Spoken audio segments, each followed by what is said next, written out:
Now, the great Mongol conqueror Genghis Khan carved the biggest land empire in history. The name Genghis Khan still evokes fear centuries later. His bloody conquest carved a path of destruction across ancient lands. Cities burned, civilians slaughtered by the thousands. But even more horrifying were the wicked acts of torture he inflicted on his enemies. Brutal execution methods like the breaking wheel and death by molten silver still shock the soul. Prepare to be disturbed and terrified by the darkest secrets of history's most feared conqueror. Join us. Number 1. Brutality against the Jin Dynasty. In the early 13th century, Genghis Khan turned his sights towards the Jin Empire, which ruled over northern China. What followed was a campaign of unparalleled violence and destruction. The Mongol hordes descended upon the Jin like a swarm of locusts, leaving nothing but ashes and despair in their wake. In one instance, Genghis ordered the execution of every person taller than the linchpin of a wagon's wheel in the city of Khwarazm, a shocking display of his bloodthirsty nature. When the Mongols finally reached Zhongdu in 1215, the city's defenses were no match for Genghis's relentless siege tactics. After a fierce battle, the Mongols breached the walls, and the carnage began. Genghis's thirst for blood was insatiable, and his soldiers were ordered to massacre the civilians indiscriminately. The streets ran red with the blood of innocents, as the Mongols ruthlessly butchered men, women, and children alike. Homes were ransacked, and families were torn apart, their cries of anguish echoing through the once thriving city. Genghis's cruelty knew no bounds, and he reveled in the fear and suffering he inflicted upon the Jin people. Even the Jin emperor, Xuanzong, was not spared from Genghis's wrath. After a humiliating surrender, Xuanzong was forced to watch as his own palace was looted and his subjects were slaughtered before his eyes. Historians estimate that the Mongol conquests claimed the lives of millions, perhaps even tens of millions of people. Entire cultures and traditions were obliterated, their legacy lost to the ages, all to satiate the Mongol warlords' thirst for conquest and domination. Number 2. The Destruction of Nishapur. Imagine yourself as a resident of the prosperous city of Nishapur in the early 13th century. A thriving center of learning and culture, Nishapur was one of the most populous cities in the eastern lands. Little did anyone know, the city was about to face the wrath of Genghis Khan and his bloodthirsty Mongol horde. When Genghis's forces reached Nishapur, the city's governor unwisely decided to defy the Khan's demands for surrender. This act of defiance would prove to be a fatal mistake, unleashing Genghis's unquenchable thirst for blood and vengeance. The Mongols laid siege to Nishapur, their superior military tactics and brutal determination overwhelming the city's defenses. After a fierce battle, the Mongols breached the walls, and the slaughter began. His soldiers were ordered to show no quarter, and the once vibrant streets of Nishapur became a charnel house of unimaginable violence and cruelty. But the Mongols' brutality didn't end with the initial massacre. Those who survived were subjected to unspeakable atrocities, with Genghis's soldiers reportedly engaging in acts of torture, rape, and enslavement on a massive scale. But this ruler's thirst for violence was still unsatisfied. Finally, in a shocking display of cruelty, Genghis ordered that every living creature within the city be slaughtered.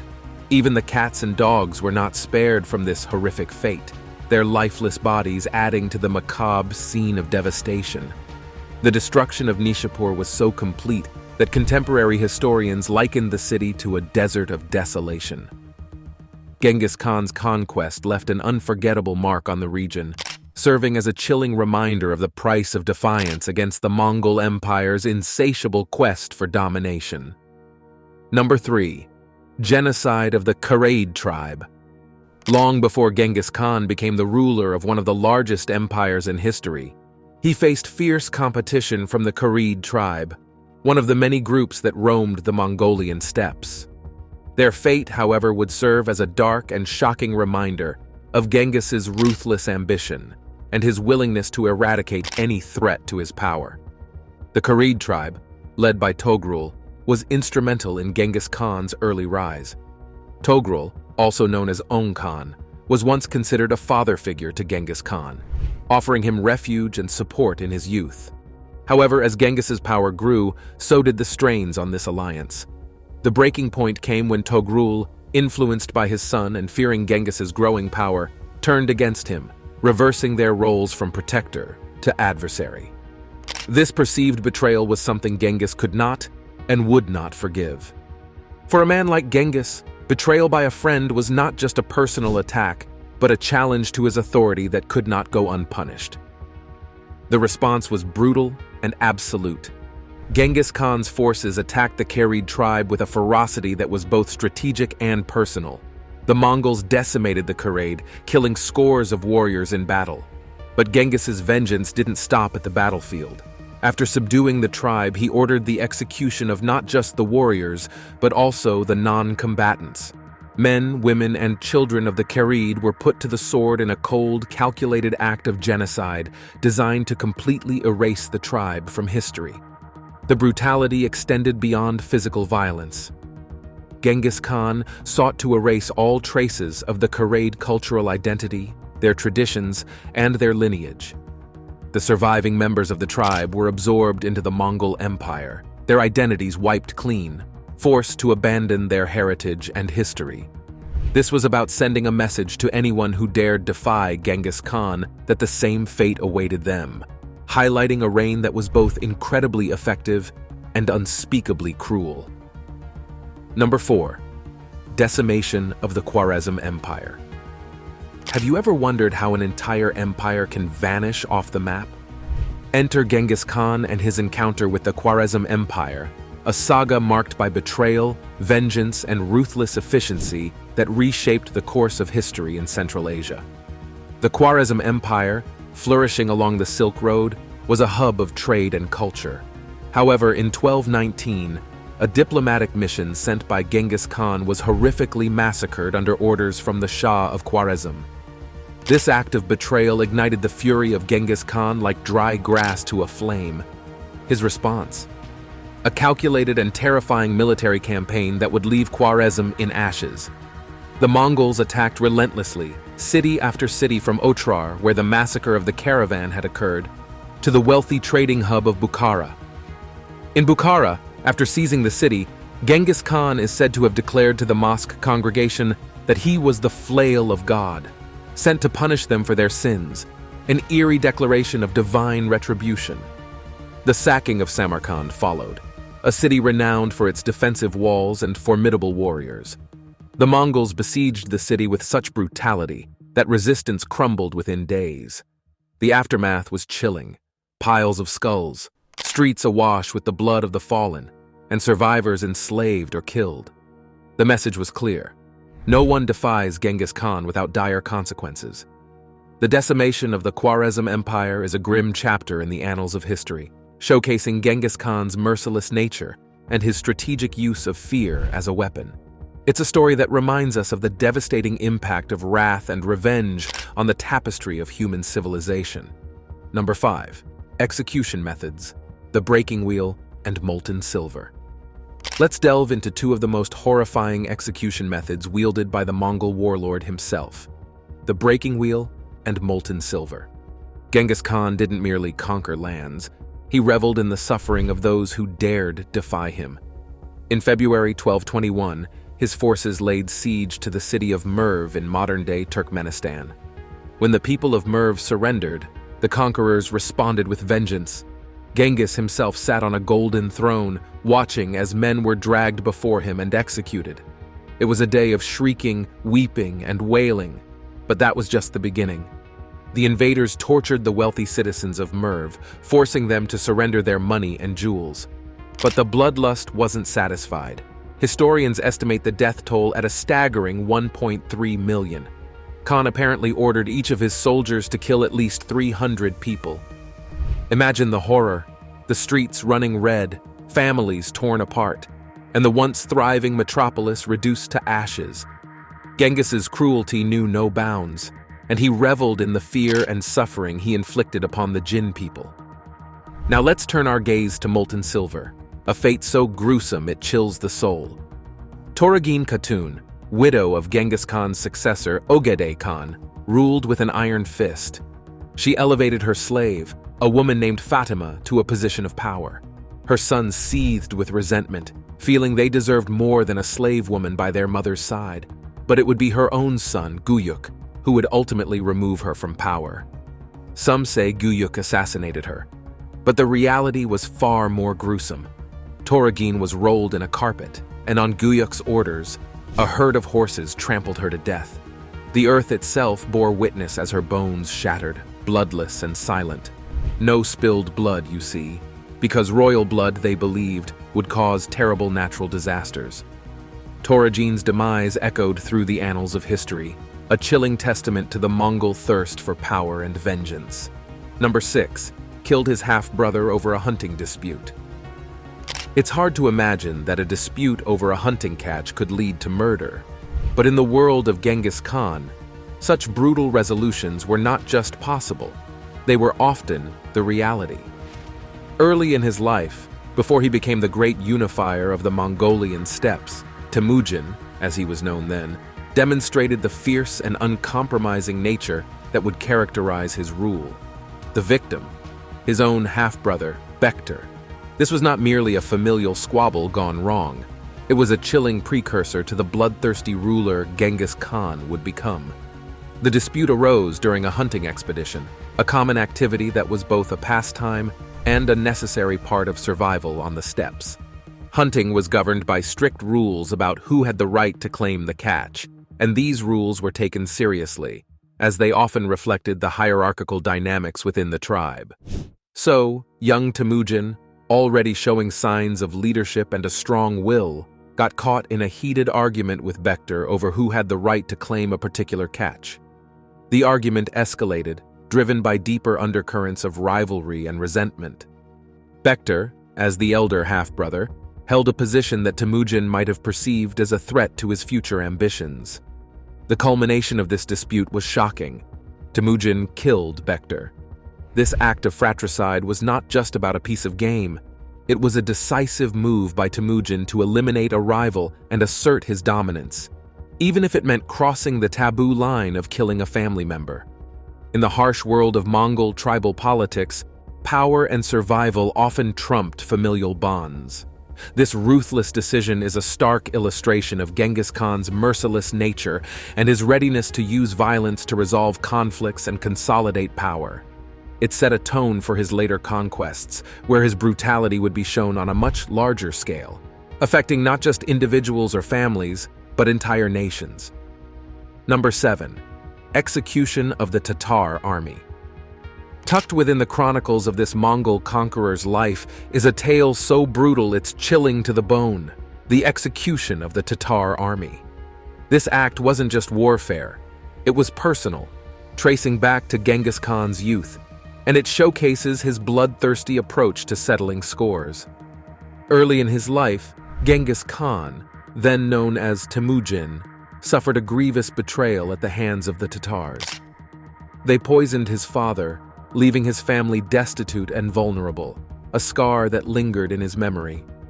Fast forward to his rise as the Mongol leader, Temujin saw an opportunity not just for conquest, but for a deep-seated vengeance that would resonate across the steppes. In the early 1200s, as Genghis Khan consolidated power, he turned his attention to the Tatars, a tribe that had been a long-standing rival to the Mongols. But this was no ordinary military campaign. It was a calculated act of retribution. After defeating the Tatars in battle, Genghis Khan ordered a chilling post-war ritual: the execution of every Tatar male who was taller than the linchpin of a cartwheel. Essentially, all those who were old enough to wield a sword.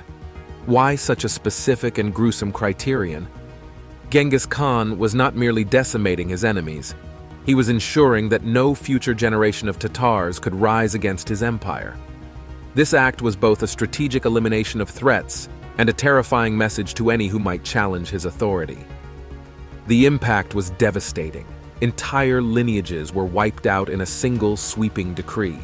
This ruthless execution underscored Genghis Khan's reputation as a bloodthirsty conqueror, one who wielded fear as effectively as he wielded his sword. Number 8. The Mongols' brutal conquest of China.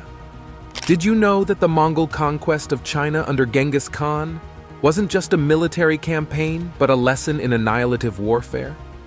When Genghis Khan set his sights on China, the sheer scale of brutality that unfolded would mark a dark chapter in history. Genghis Khan's forces, renowned for their swift cavalry and strategic brilliance, viewed the Great Wall of China not as an insurmountable barrier, but as a challenge to be overcome. Genghis famously inspired his troops by likening their attacks to the speed of the wind and their strategies to the guile of the wolf. This deadly combination of speed and cunning allowed the Mongols to breach the formidable fortifications that had protected China for centuries. As the Mongols swept through city after city, the devastation was immense. It's estimated that about 30 million Chinese, a quarter of the population at that time, fell victim to the Mongol invasion over the course of 70 years. This period of violence drastically changed the demographic and cultural landscape of one of the world's oldest civilizations. The impact of this conquest was so profound that when the Yuan dynasty, established by Genghis's grandson Kublai Khan, finally fell, it was replaced by the Ming Dynasty. The Ming rulers, particularly the Hongwu emperor, carried deep-seated fears of another Mongol invasion. In his paranoia, Hongwu implemented extreme measures, including the execution of thousands suspected of plotting against him, often using methods as gruesome as slow slicing or flaying. He even went so far as to order the castration of any man who wore his hair in the Mongol style. The Mongol conquests reshaped not only the territories they dominated, but also the course of historical development in regions as influential as China. Number 9. Sacking of Urgan. Imagine a city so prosperous and well-fortified that it seemed impregnable, a jewel on the Silk Road that attracted merchants from across the world. Now picture that same city brought to its knees, its streets running with blood, and its buildings reduced to rubble. This was the fate of Urgan, one of the most tragic victims of Genghis Khan's brutal conquests. Genghis Khan viewed Urgan as the crown jewel of the Khwarezm Empire, and its capture was crucial both as a tactical victory and a psychological blow to his enemies. The city was defended fiercely by its inhabitants, who knew all too well the fate that awaited them should the Mongols breach the walls. When the city finally fell, the consequences were catastrophic. Genghis Khan ordered a massacre that spared no one, and it is said that the streets were clogged with the bodies of the dead. The brutality didn't stop at mere slaughter. In an appalling display of savagery, Genghis Khan ordered the execution of practically the entire population. Men, women, and children were put to the sword in a systematic purge meant to obliterate any future threat from Urgan. The Mongols also destroyed the city's infrastructure, including its famous irrigation systems, turning a once thriving area into a barren wasteland. The sacking of Urgan remains one of the darkest chapters in the history of the Mongol conquests, illustrating the brutal lengths to which Genghis Khan would go to secure his empire. Number 10. The Mongols could not shed noble blood, but the alternatives were more brutal. Did you know there was one rule even the fearsome Genghis Khan and his Mongol warriors were bound to follow? They could not shed the blood of nobility. Sounds merciful, right? Think again. The alternatives they devised were far more brutal and chilling than a straightforward execution. Take, for example, the fate of the Khwarezm Shah. Instead of a simple beheading or stabbing, he was rolled up in a carpet and then trampled to death by horses. This method ensured that his blood was not spilled onto the ground. This form of execution was not only a death sentence, but also a clear message, a demonstration of Mongol ingenuity and a stark symbol of their disdain for the nobility they conquered. Another infamous method involved suffocating the condemned inside a sack, or, for some particularly unlucky nobles, being thrown into a river while wrapped tightly in a rug. These methods ensured that the sacred rule was not violated, but the result was a slow and agonizing death for the prisoner. Why resort to such grim alternatives? You might think it was all about adhering to tradition, but it was also psychological warfare. These elaborate methods instilled fear and horror, not only in the minds of the nobles, but also in those who witnessed their leaders' gruesome fates. It demonstrated the Mongols' merciless resolve and their willingness to bend cultural norms to maintain their fearsome reputation. Genghis Khan's application of these brutal execution methods highlights the dichotomy of Mongol rule: fiercely adherent to certain traditions, but devastatingly innovative in methods of warfare and punishment. The Mongol Empire was built not just on the prowess of its horsemen, but also on the terror evoked by their unorthodox and brutal practices. This blend of tradition and terror was a hallmark of Genghis Khan's rule, making him one of history's most formidable and feared leaders. Number 11. Exploitation of slaves. When Genghis Khan's mounted warriors thundered across the ancient world, they left a trail of horror in their wake.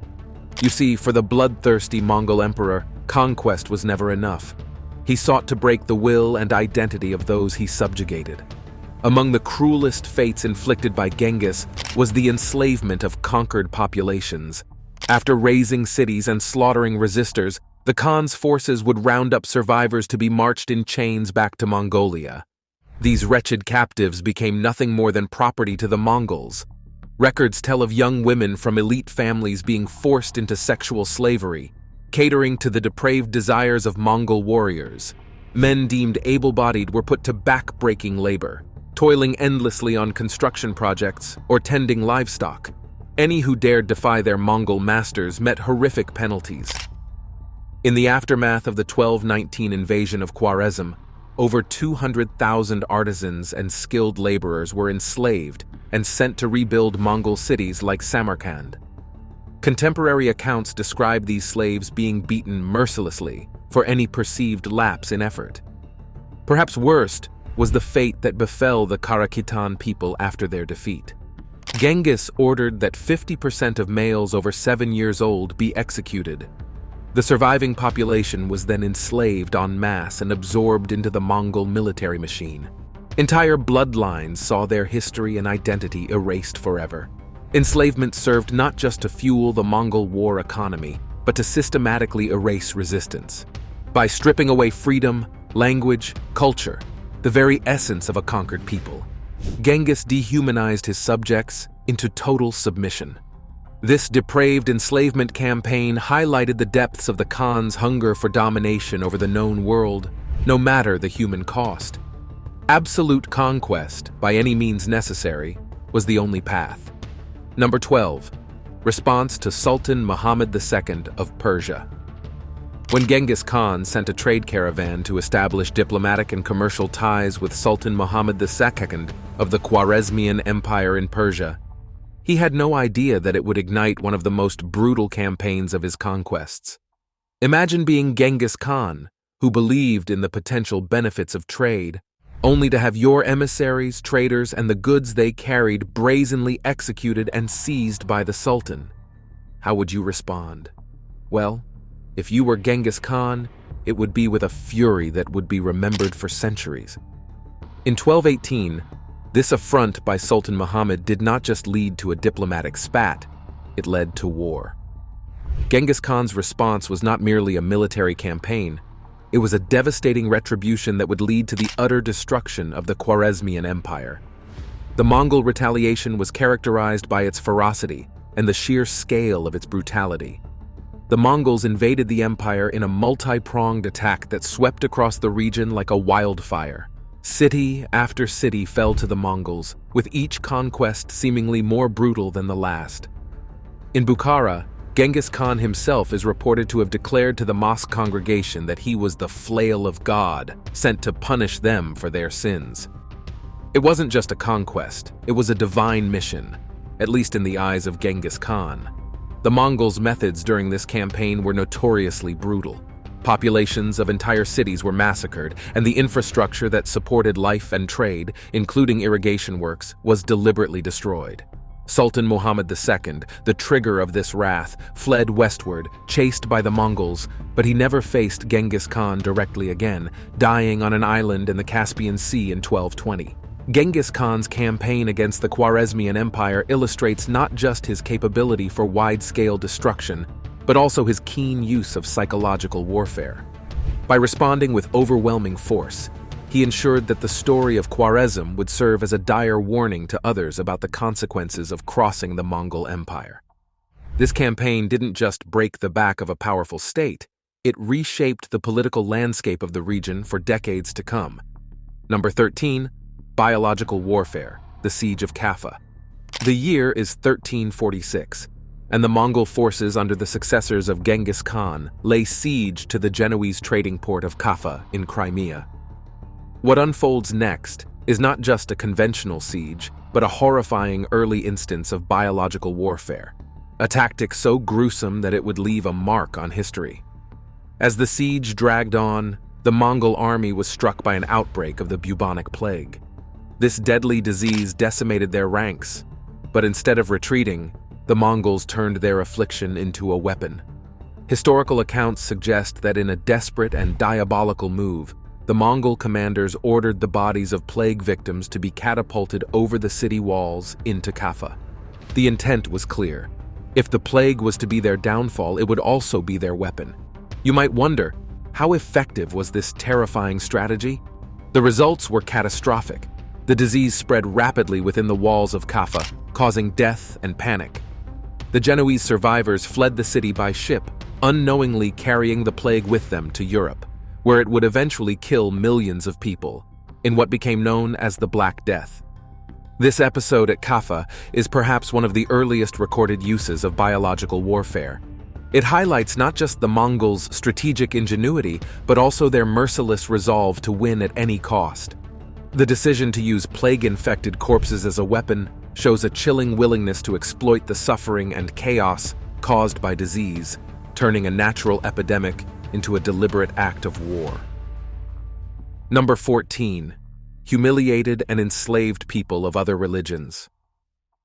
In the blood-soaked conquest of Khwarezmia in 1219, Khan's forces showed no mercy to Muslim soldiers and clerics who refused to convert.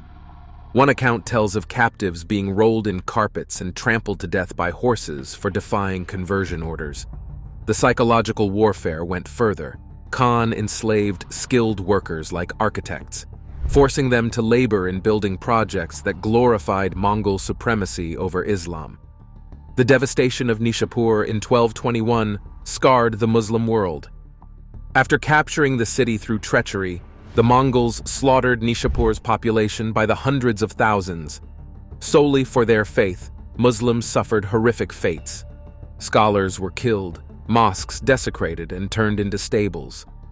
One governor refused to renounce Islam even as Mongols poured molten silver into his eyes and ears. Such defiance was met with unimaginable cruelty. The conquest of the Khitan kingdom saw similar horrors for Buddhists and Nestorian Christians.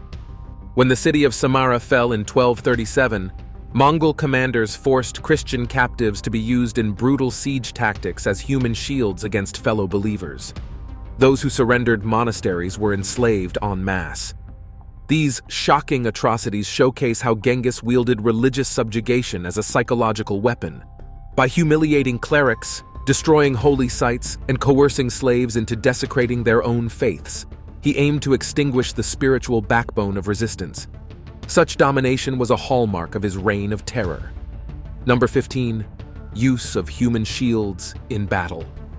During various sieges and battles, Genghis Khan's forces would drive captives ahead of them, men, women, and even children, forcing these human shields to absorb the brunt of enemy arrows and spears. This wasn't just a method to protect Mongol warriors, it was a psychological tactic designed to break the morale of their enemies. Imagine being a defender on the walls, forced to make the heart-wrenching decision to fire upon your own townspeople or relatives as they approached, pushed forward by Mongol soldiers. The use of human shields had a dual purpose. It conserved Mongol forces for more strategic maneuvers and inflicted emotional and psychological pain on their adversaries, often causing chaos and hesitation among the ranks of the enemy. This tactic was particularly visible during the invasion of the Khwarezmian Empire, where captives from one city would be used as shields in the assault on the next, creating a horrifying cycle of terror and death. This method showcased Genghis Khan's strategic mind, where no tactic was too cruel if it could lead to victory. His lack of regard for human life extends to his own troops, who were often seen as expendable in the grand scheme of his quest for empire expansion. The Mongol conquests are riddled with instances where the value of individual life, whether that of an enemy or a captive, was subordinate to military and strategic objectives. Thanks for watching another episode. Click the next video on your screen for more.